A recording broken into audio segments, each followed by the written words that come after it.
2019లో ఈ బాబాయిని అంటే నా తండ్రిని చంపి ఆ ఎన్నికల్లో ఆ సభాన్ని అడ్డం పెట్టుకుని నువ్వు నెగ్గావు. మళ్ళీ ఆ కేసు అపరిష్కృతంగా ఉంచి మళ్ళీ అదే బాబాయిని ఆఖరికి తిను భర్తే హత్య చేశారు అన్నట్టుగా అర్థం తీసుకొస్తూ మరి ఇన్ని మాటలు నువ్వు మాట్లాడి మళ్ళీ అదే సభ మీద రాజకీయ లబ్ధి పొందాలని చెప్పి నువ్వు చూస్తున్నావు, సిగ్గులేదా అని చెప్పి ఆ అమ్మాయి ప్రశ్నించిన తీరు అత్యంత ముదావరు. మగువలు తను చూసి గర్వపడాలి, సునీతను చూసి గర్వపడాలి. ఇటువంటి బ్రహ్మ రాక్షసుని రాజకీయంగా నేను అతను చేస్తున్న తప్పుల్ని ముందు నుంచి కూడా ఎదిరిస్తున్నా, ప్రజలకు నిజాలు చెప్తున్నా. అలాగే తన తండ్రి హత్య విషయంలో మరి అంత దారుణంగా వ్యవహరించి షాక్ చెందుతాను.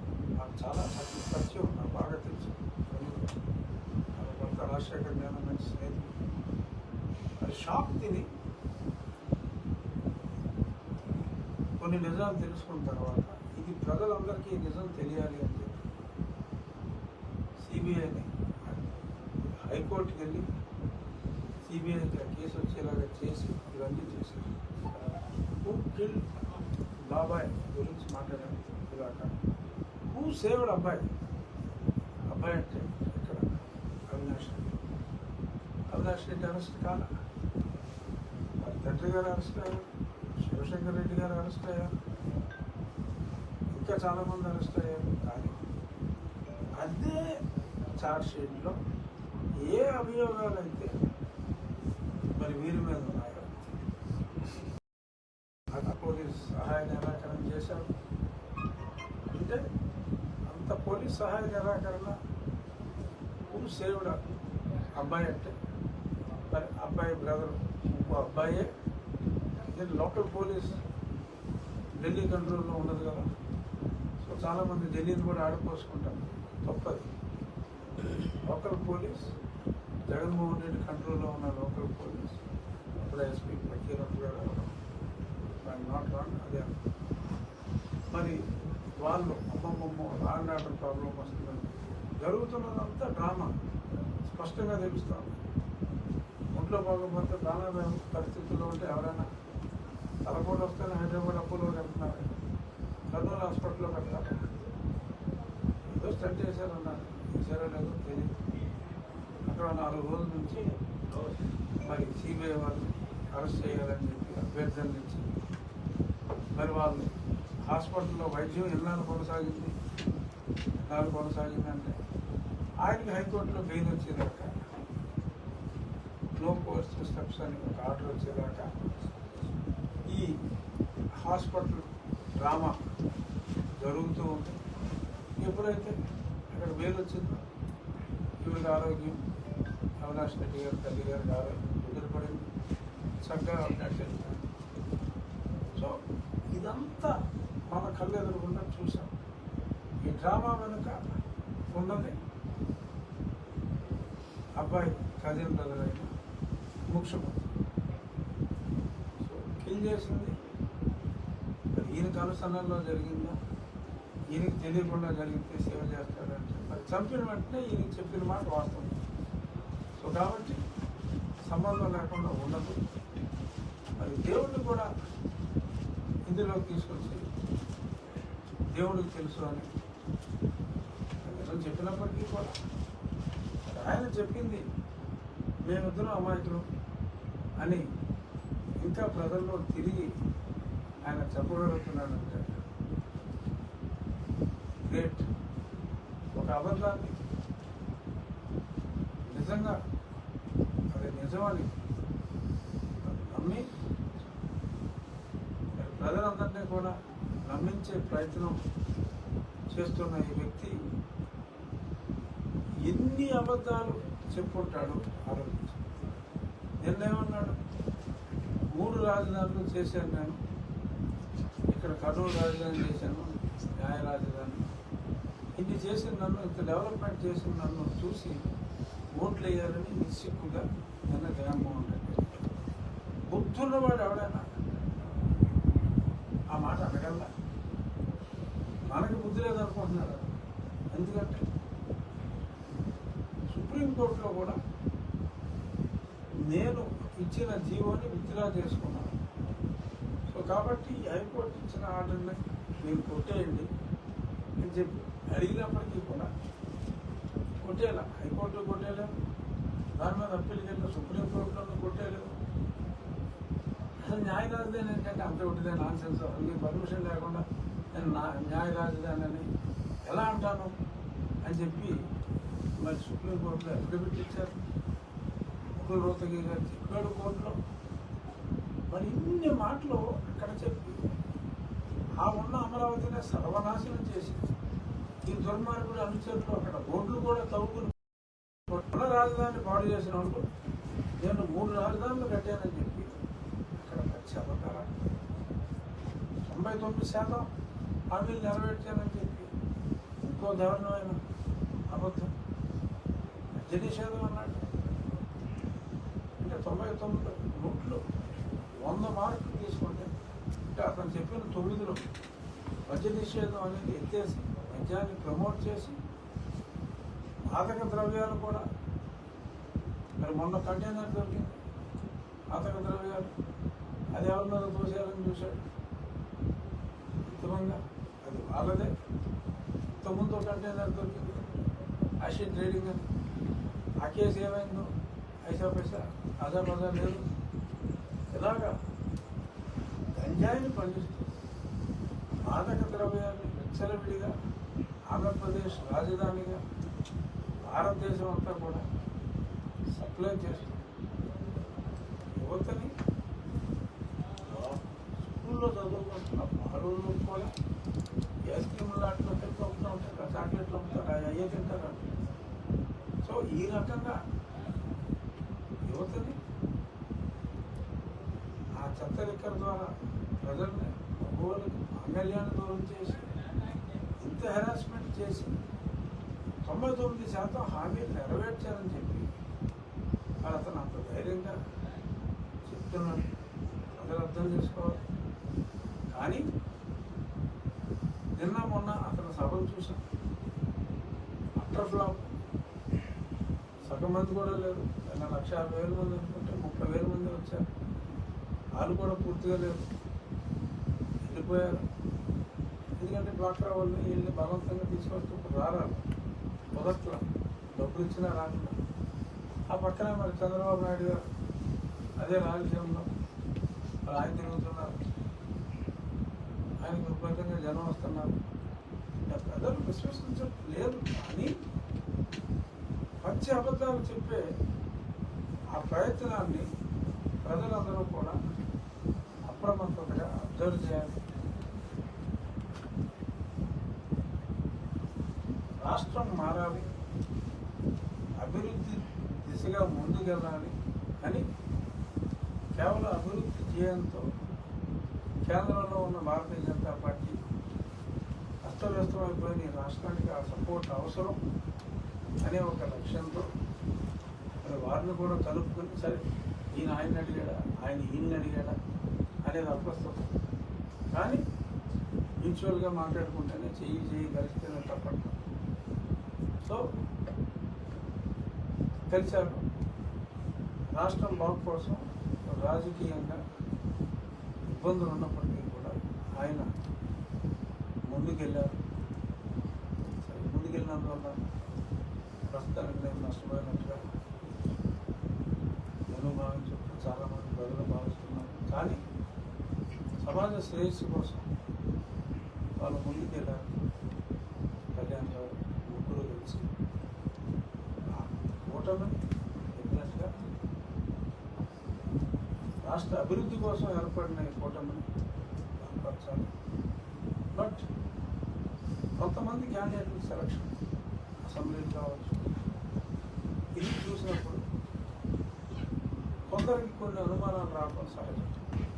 కానీ మరి ఇక్కడి నుంచి వెళ్ళిన రిపోర్టులు బేస్ చేసుకొని అక్కడికి పంపితే వాళ్ళు ఓ సర్టిఫికెట్ ఉండొచ్చు. ఎందుకంటే నాకు ఎంతవరకు నిజం అంటే ఆనపడుతుంది. ఒక ఎమ్మెల్యే క్యాండిడేట్ గారు కౌన్సిలర్గా పోటీ చేస్తారు. కేవలం వచ్చినాయట 6 మీరు అన్యాయం కాదు 6 నాకు చెప్పింది 6 అంటే చేతి వేలతో లెక్క పెట్టగలరు కదా ఓట్లు మరి తెచ్చుకున్న అభ్యర్థికి ఇచ్చారన్నారు. మరి ఇటువంటి అబరేషన్స్ని ఎందుకంటే కూటమి లక్ష్యం అత్యధిక స్థానాలు తెచ్చుకోవాలి. ప్రత్యర్థిని తక్కువ అంచనా వేయడానికి వీల్లేదు. ప్రత్యర్థి ఎంత దుర్మార్గులైనప్పటికీ కూడా దుర్మార్గులను లైక్ చేసేవారు కూడా ఉంటారు. రావుడికి ఎంతమంది ఫ్యాన్స్ ఉన్నారు, రావణాసురుడికి ఎంతమంది ఫ్యాన్స్ ఉన్నారు. అలా దుర్మార్గులు కూడా అభిమానించే వాళ్ళు ఉన్నారు. ఇటువంటి చారిత్రక తప్పిదాలు ఒకటి అలా ఉంటే ఏదైనా ఎమ్మెల్యే ఎంపీ సీట్లలో సరిదిద్దుకుంటే ఇంకా ఎక్కువ స్థానాలతో జగన్మోహన్ రెడ్డిని విజయానికి అత్యంత దూరంలో వచ్చే అవకాశం ఉంటుంది. లేదు అతను విజయానికి చేరువలో ఉంటే అందువల్ల నేరో మెజారిటీ ఉంటే సరిపోవు. సో అంచేత అభ్యర్థుల సెలక్షన్ విషయంలో ఏదైనా అబరేషన్ ఉంటే చాలా సమయం ఉంది కాబట్టి సర్దుకుంటే బాగుంటుంది అనేది నా భావన. నాకైతే తప్పకుండా న్యాయం జరుగుతుంది. నేను పోటీలో ఉంటా. అంతవరకు నాకు నమ్మకం ఉంది. న్యాయం జరుగుతుంది. న్యాయం జరగకపోతే జరిగేలా చూసుకుంటాను. అది సో అంచేత కేవలం నేను జగన్మోహన్ రెడ్డి గారు చెప్తున్న అబద్ధాలు, చేస్తున్న దారుణాలు జస్ట్ ఒక గ్లాన్స్గా అందేవాళ్ళని, ఈ దుర్మార్గుల్ని మనం దూరంగా పెట్టవలసిన అవసరం ఉంది. అలాగే సన్మార్గుడైన అడ్మినిస్ట్రేటర్ అయిన చంద్రబాబు నాయుడు గారు, కళ్యాణ్ గారు వారికి కేటాయించబడిన సీట్లు అంటే వారు తీసుకున్న సీట్లు వారికి కేటాయించబడిందని చెప్పినాను. మిస్టేక్ అన్నాను. ఎందుకంటే నాది ఎవరో కేటాయించాడు కాబట్టి ఆ ఫ్లోలో అలా అనేసా. వారు ఉంచుకున్న సీట్లు అన్నీ కూడా వాళ్ళు అత్యధిక మెజార్టీతో గెలిపించవలసిన బాధ్యత మనందరి మీద ఉందని సవినయంగా తెలియజేస్తుంది. ఇంతమంది మీడియా మిత్రులు ఉన్నారు. మీరు రోడ్డు వచ్చిన అడగండి. ఇప్పుడు మీరు సర్వే చేస్తున్నారు సార్. మీరు రాష్ట్రంలో last time election before election మీరే సర్వే చేశారు. 4 రకాల సర్వేలు తీయించారు. ఈసారి ఇప్పుడు ఏమన్నా సర్వేలు మొదలుపెట్టించారు సార్? ఇప్పుడు అంటే ఈ మొదలు అయినాయి సర్వే.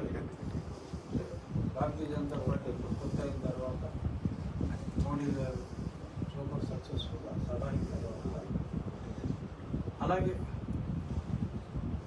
నన్ను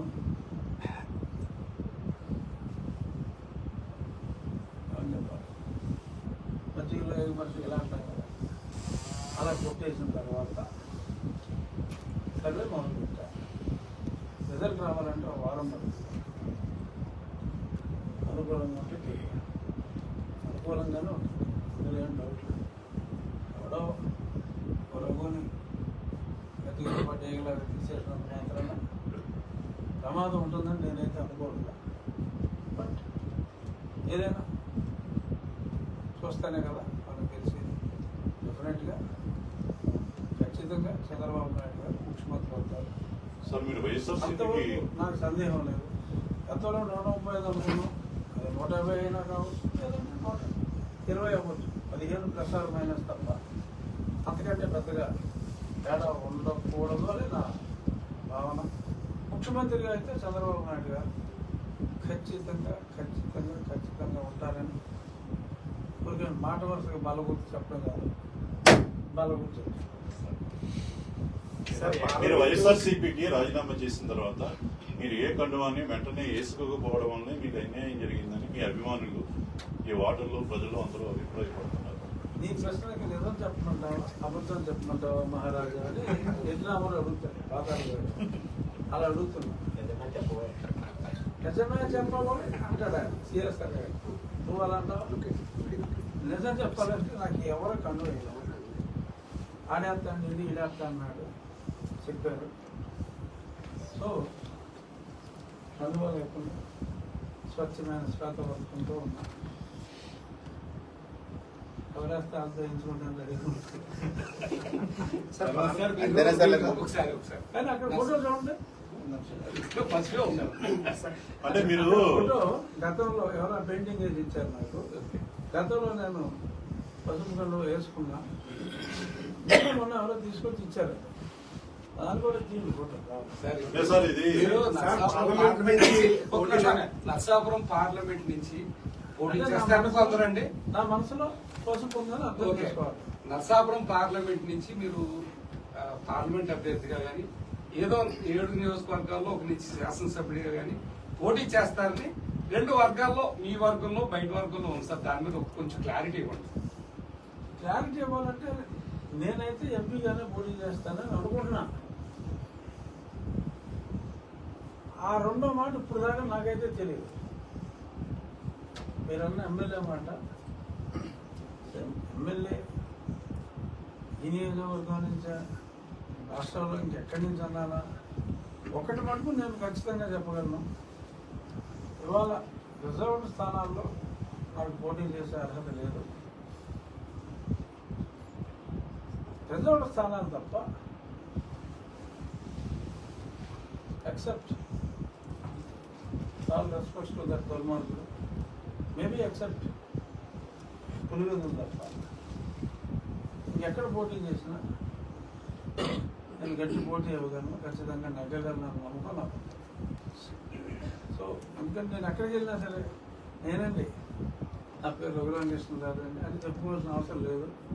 ఎక్కడికి వెళ్ళినా జనం నన్ను ఏమంటే రాజు గారు రండి అని చెప్పి పలకరించే పరిస్థితి అయితే ఉంది. సో కాబట్టి ఎంపీగానే పోటీ చేస్తానని ఇంకా అనుకుంటున్నా. మరి నాని ఎన్నిసార్లు అడిగినా నానికి ఏదో తెలిసిపోయింది. కానీ నేనైతే ఎమ్మెల్యేకి పోటీ చేసే అవసరం రాదని అనుకుంటున్నాను. ఒకవేళ అవసరం వస్తే అది ఆంధ్రప్రదేశ్లో ఎక్కడైనా కావచ్చు, వస్తే రాదనేది నా నమ్మకం. సార్ రాష్ట్ర ప్రభుత్వం మీద మీరు నేను ఎంపీ కాకుండా ఊహించుకోలేదు.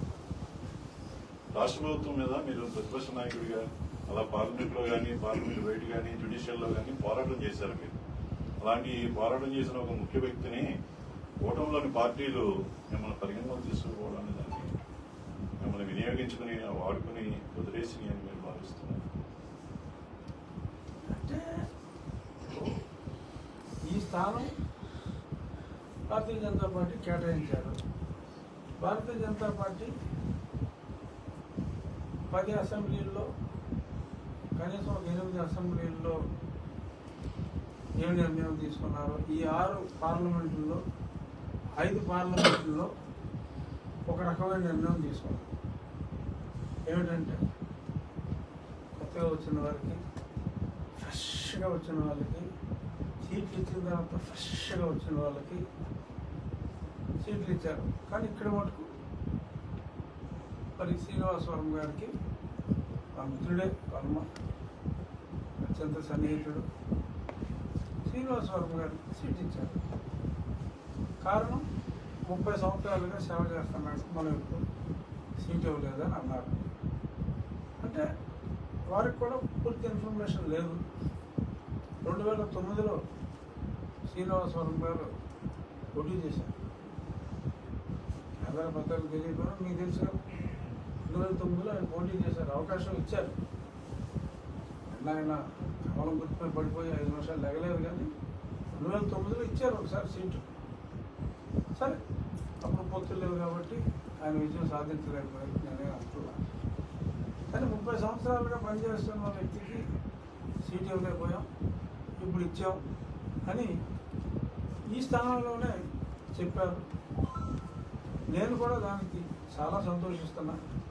ఎందుకంటే వాళ్ళు వాటెవర్ సెడ్ ముందు నుంచి పార్టీలో ఉన్న వ్యక్తికి గౌరవం ఇవ్వటం అత్యంత ఉదావహం. కానీ ఈ రూలు 8 అసెంబ్లీల్లో మిగిలిన 5 పార్లమెంట్లో కూడా ఇచ్చుంటే అది చెప్పింది నిజమని నమ్మడానికి ఒక అవకాశం ఉందండి. మరి నేనైతే నర్సాపూర్ విషయంలో వాళ్ళు తీసుకున్న నిర్ణయాన్ని మనస్ఫూర్తిగా సమర్థిస్తూ ఈ నిర్ణయాన్ని వేరే దగ్గర పాటించకపోవడాన్ని వ్యతిరేకిస్తున్నాను. అక్కడ సమర్థించి ఇక్కడ వ్యతిరేకించట్లేదు. శ్రీనివాసవరం గారికి వారు తీసుకున్న నిర్ణయం మిగిలిన చోట్ల తీసుకోకుండా ఇక్కడ ఎందుకు తీసుకున్నారు అనేది కొంచెం ఆశ్చర్యం. అది వర్మ గారి గురించి తీసుకున్నారా, నా గురించి ఎవరైనా చెప్తే తీసుకున్నారా నాకు ఏదేమైనా కేవలం ఇక్కడి నుంచి ఇచ్చిన రాంగ్ ఇన్ఫర్మేషన్ వల్లనే తప్ప కేంద్ర పెద్దలతో ఖచ్చితంగా నాకు చక్కటి సంబంధ బాంధవ్యాలు ఉన్నాయి. ఇక్కడి నుంచే ఏదో తేడా జరుగుతుంది అనేది నా భావన. ఎందుకంటే నేను 4 ఏళ్ళుగా ఇక్కడ నాయకులతో పెద్దగా టచ్లో లేను. కళాలక్ష్మణ్ గారు ఉన్నప్పుడు ఆయన నాకు ఎప్పటి నుంచో స్నేహం కాబట్టి ఇది కొంచెం రాష్ట్ర బీజేపీతో సంబంధాలు ఉండేవి. సరే ఇప్పుడు కన్నయ్య గారు కూడా మరి ఆయన తెలుగుదేశంలో ఉన్నారు, పెద్దగా సంబంధాలు లేవు. సో అది నన్ను దెబ్బేసిందేమో మన భాషలో చెప్పుకోవాలని. ఇక్కడ భారతీయ జనతా పార్టీ నాయకులతో సంబంధ బాంధవ్యాలు లేకపోవడం నా ఈ చింతకు కారణం. సార్ ఒకవేళ మీరు ఊహించినట్టుగా సీట్ రాకపోతే ఇండిపెండెంట్ క్యాండిడేట్ వేసే ఛాన్స్ ఏమైనా ఉందా? నాకైతే సిన్సియర్గా ఆ ఉద్దేశం లేదు. ఇంకా సీట్ ఇస్తారని అనుకుంటున్నా. ఇవ్వకపోతే కూడా చూద్దాం. ఎందుకంటే నా జాతకంలో నేను ఖచ్చితంగా ఎమ్మెల్యే ఎంపీ అవుతా. ఆ జాతకంలో రాసి ఉన్నా చదివించాను. పార్టీలు ఇస్తాయా సీటు, ప్రజలు ఇస్తారా సీటు అనేది నాకు తెలియదు. కానీ ఏదో ఒకటి ఖచ్చితంగా డౌట్ లేదు. సార్ ఎన్నికల్లోపు న్యాయపరమైన పర్యవసానాలు ఏమైనా ఉంటాయండి? ఖచ్చితంగా ఉండవు. ఖచ్చితంగా ఉండవు. శత్రువు చాలా బలవంతం. సార్ ఇప్పుడు మీరు చెప్పిన ఛార్జ్ షీట్లో అవినాష్ రెడ్డి ఆల్రెడీ ఎక్యూజ్డ్ చూపించింది. మరి ఎందుకు అరెస్ట్ చేయలేదంటే దాని కారణం ఉంది. బెయిల్ వచ్చింది. అంటే బెయిల్ వచ్చింది. బెయిల్ ఎందుకు వచ్చింది? అరెస్ట్ చేయాలని వచ్చినప్పుడు అరెస్ట్ అవ్వకుండా అన్నయ్య కాపాడాడు. అది అన్నయ్య ఎందుకు కాపాడాడు? కాపాడకపోతే అన్నయ్య దొరికేస్తాడు. అది ఓకే. మంచి చూద్దామా? కొంచెం మసాలా ఉంటుంది. మసాలా ఏముంది? మీరు అడిగిందని చెప్పారు. పార్లమెంట్కి అసెంబ్లీ కంటే దాటదు. దాంట్లో అప్పుడు ఇంకా కెమెరా